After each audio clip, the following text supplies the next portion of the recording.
रीवा में पतंजलि ग्रुप करेगा बड़ा निवेश। बड़ी जानकारी इस वक्त की। मऊगंज में 175 एकड़ जमीन आवंटित कर दी गई है। रजिस्ट्री से जुड़ी प्रक्रिया पूरी हो गई है। पतंजलि की निवेश से बढ़ेंगे रोजगार के अवसर, किसानों की आय में वृद्धि होगी। मऊगंज के घुरेहटा में बनेगा प्लांट।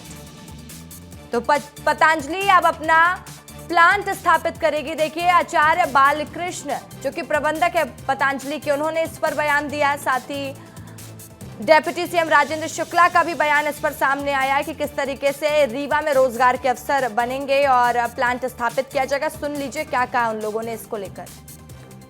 पतंजलि कुछ अपना कोई बड़ी योजना बनाए तो उसके संदर्भ में श्रद्धेय स्वामी जी के आदेश से, आपके शुभकामना से हमने प्रारंभ कर दिया है। उसका एक चरण, एक तरह से जो जमीन की रजिस्ट्री का कार्य हो गया है।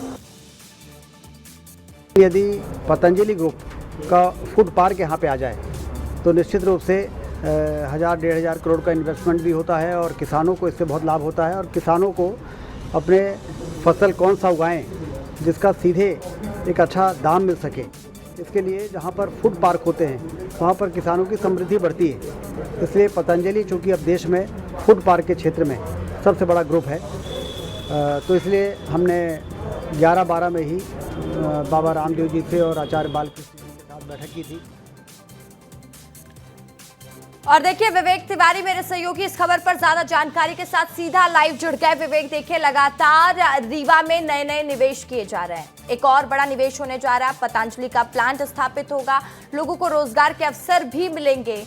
तो कैसे इसको देखा जाए, रीवा के लिए कितनी बड़ी बात हो जाती है, क्योंकि कई युवाओं को इससे रोजगार मिलेगा, किसानों को भी फायदा पहुंचेगा और साथ ही डेप्यूटी सीएम राजेंद्र शुक्ला लगातार रीवा के विकास के लिए कार्यरत भी हैं।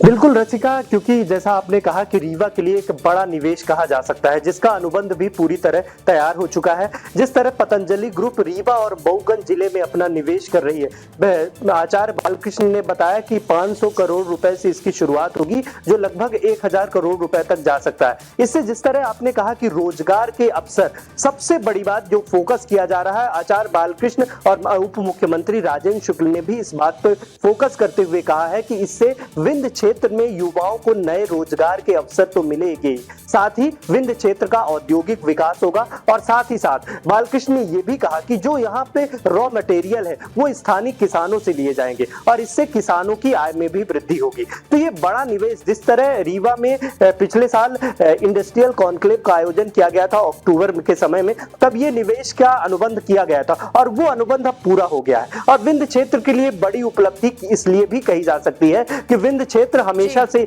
खनिज संपदा से भरपूर रहा है।